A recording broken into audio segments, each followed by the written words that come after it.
كم حرة أنا أقول بفرين بعد ذلك صار مرينا جوان بقى وحرة أنا أقول بعض كان أصوب ولا كورونا فيروس إلى هاي هنرد بقى جماعتين بقى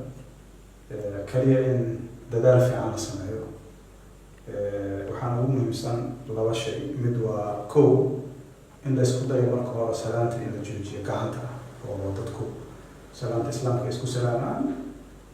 مسافة فعلا أي كان فلسطين أي سنة وسط إسكندرية تاسو قضاء أنت آدم وأتكينا dadka Soomaalidu aad waxay u jecel yihiin gacmaha isku salaamana runtiina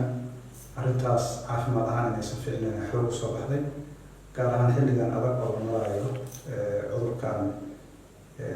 aadka u faafa coronavirus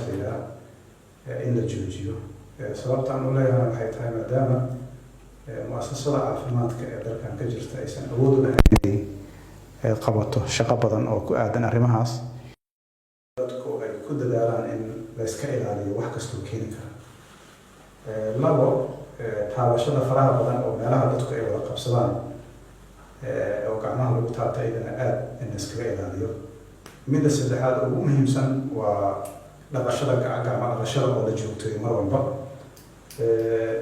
waa wax la heli karo suuragal saddexdaas shay oo samayn karno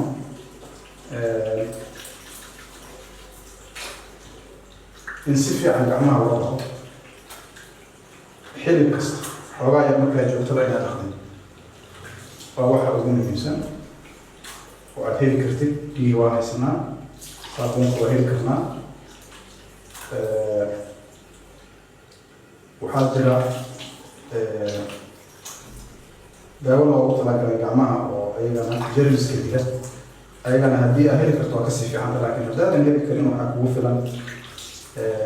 inaad gacmahaaga si wanaagsan oo saabuun ku dhaqdo kadibna aad iska ilaalisid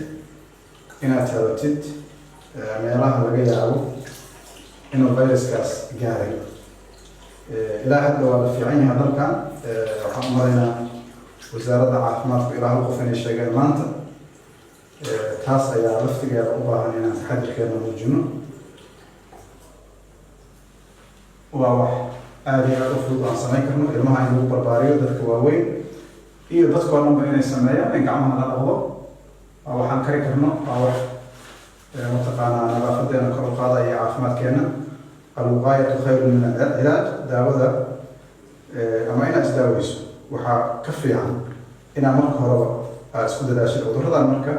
annaga ilaahaan aaminsannahay haddana dadaalka waa naga faray cudurka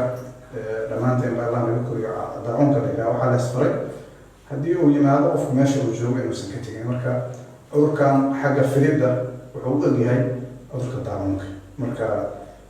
inaan kula dhaqanno sidaas oo kale oo aan ku dadaalno inaan gacmaheenna dhaqno